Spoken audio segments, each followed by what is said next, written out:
CVA's AccuraSeries, Bergara barrels for guaranteed accuracy, nitride for guaranteed rust proofing, and a rifle guaranteed to be the best muzzleloader you've ever shot. CVA, it's just a better gun. All right, guys, it's time to go over and do this week's Pictures of the Week.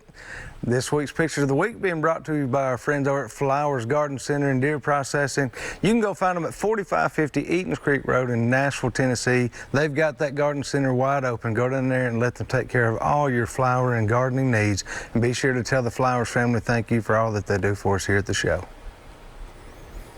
All right, our first picture here this week, this is Dale Johnson with a beautiful opening day Tennessee turkey. Dale he's shared pictures with us now over the last several years, and we appreciate that.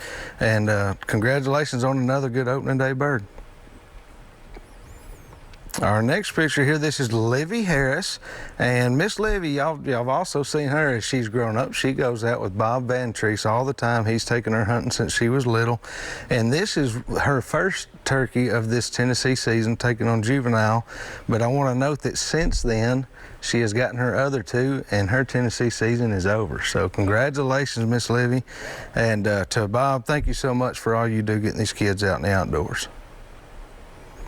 All right, and here on the end, this is Stephen Eldridge and Andy Mcgill, and this is a couple of nice East Tennessee turkeys they got this past weekend on the opening week.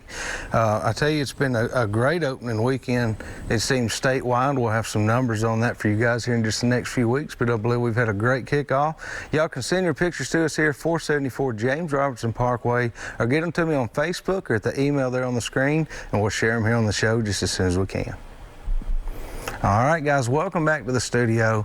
Now, as we went into that video, I told you just to kind of pay attention to some of those numbers that you were going to hear, because I know as I was watching it, I was blown away by some of not only the amounts of trash, but just the amount of money that goes into this every year. But as far as TDOT goes, just to kind of lead into this is a major issue, and this is a problem that you guys are trying to attack. So just starting with that, kind of where are we at right now, and what is going on in this deal right now as we speak? TDOT is spending $19 million, just TDOT is spending $19 million a year on litter.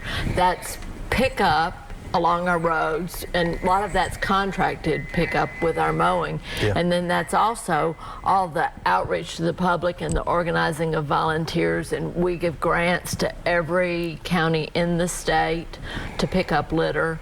And so it's all of that money added up. Our litter grant partners last year picked up 20 million pounds of litter. Wow. That is unbelievable. I mean, 20 million pounds. It's crazy. And that's just, just one order. And I'll throw this just to kind of shed a little light on that. Y'all know Jake Davis and the Bass Nation do a lot of cleanups, and they were at Chickamauga yesterday. You'll love hearing this, but these are the high school kids we work with a lot, and they do a lot of cleanup. They got 13,000 pounds yesterday. That was with 90 volunteers. Everything. So I want to thank about the number that we're hearing here, millions of pounds of trash.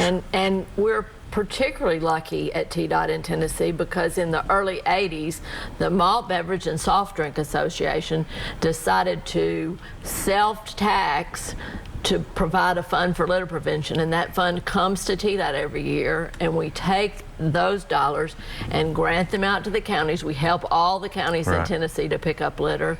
We fund Keep Tennessee Beautiful in Memphis, which is a fabulous organization, and we fund our statewide litter campaign, Nobody Trashes Tennessee.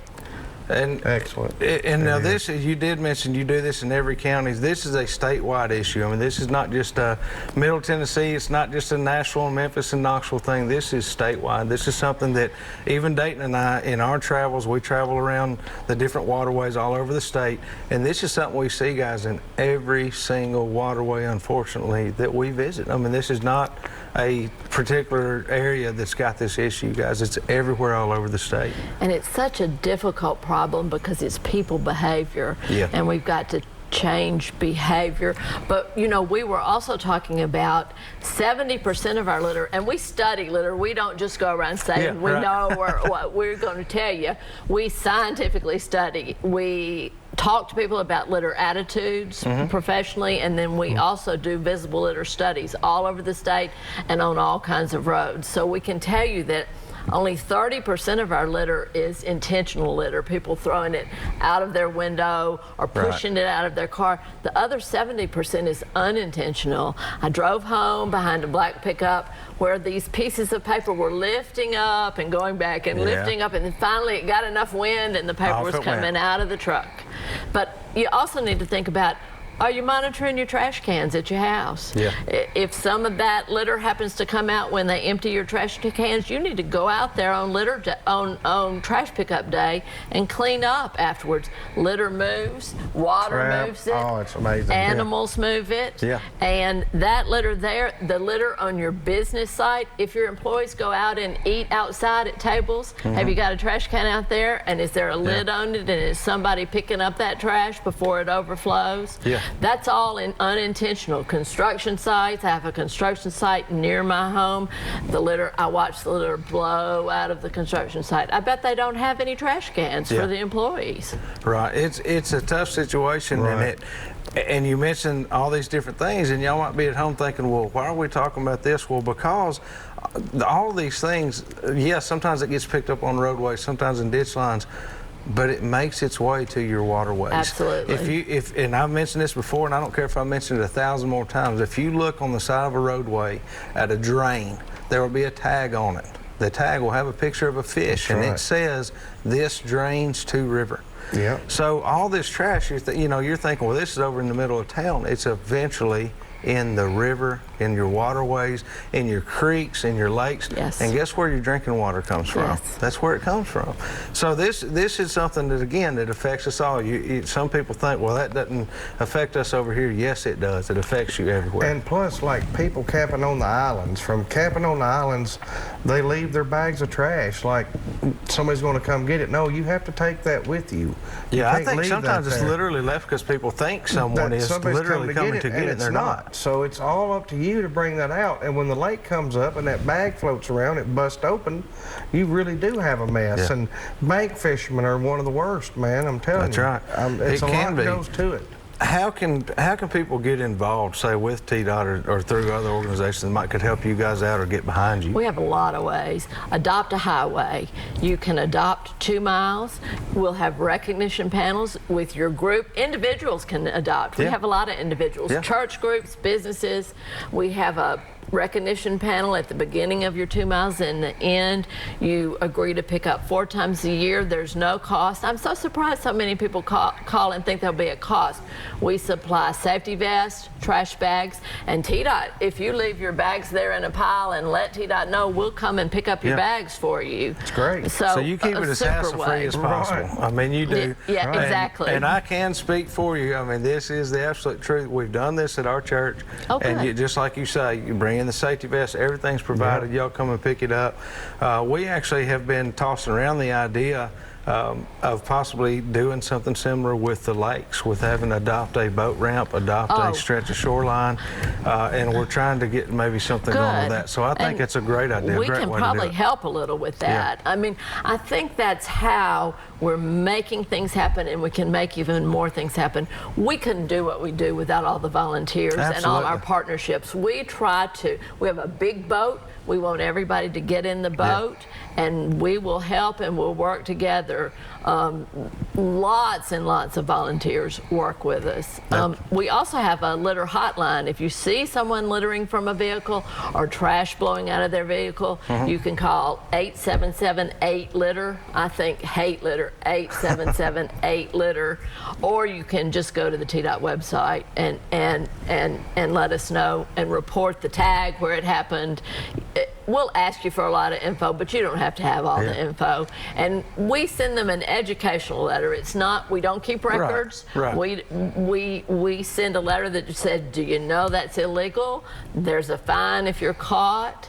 It's a terrible problem for Tennessee. Please don't litter. Yeah, absolutely. And as we were speaking earlier tonight, there's some places over on the lake and around the lake that there's just truckloads of trash, and 1 mile up the road, the dumps is the does the dump. The dump. Yeah, we'll have something about that by a trash can later too. I'm just saying, yeah. It's all the time. Well, guys, what we're going to do, we're going to get ready to go on over and do our product of the week, but we're going to be talking more about this as we go. We have another video. We're going to be talking a little bit of fishing tactics with you coming up, but also about some trash on the banks as well. But for right now, let's go over and do this week's product of the week. This week's product of the week is being brought to you by Caney Fork Outdoors. You guys can find them at cfoutdoors.com, or you can get off I-40 at the Center Hill Dam exit, go down to the bottom of the hill, make a right. You'll find them at the Big Rock Market. They can take care of all your kayaking needs and get you out on the beautiful Caney Fork River. All right, guys, I've got some more products tonight from our friends over at Yankum Custom Tackle. Dayton's already over eyeballing them, trying to take them from me, but these are some little hair jigs. Now, these I've heard through rumor, can be used to catch crappie, but it's also a great little jig to use for float and fly for smallmouth. So these have Victory hooks in them, and they're very sharp, great hooks as well. Y'all can find them at yankumcustomtackle.com, along with all of their other items as well. We're going to take a quick break, and we'll be right back with some more Southern Woods and Waters.